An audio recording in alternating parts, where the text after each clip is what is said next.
agree with the family. I hope you die in prison as well.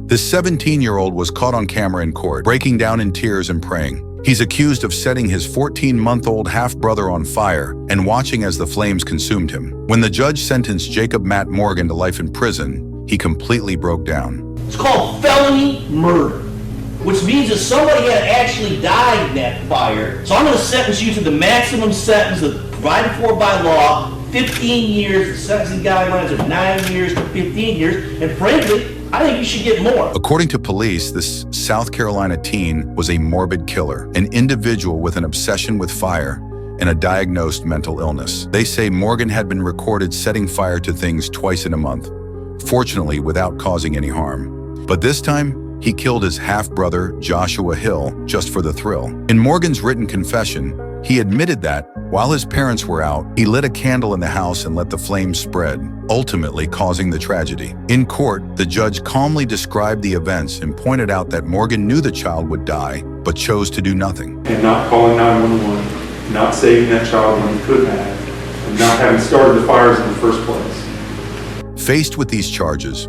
Morgan could only cry helplessly and pray. However, people soon began to notice that there were discrepancies in the police testimony. The evidence they provided seemed inconsistent with itself. Morgan did indeed have a mental illness, but he also had learning disabilities, and his intellectual level was equivalent to that of a 10-year-old child.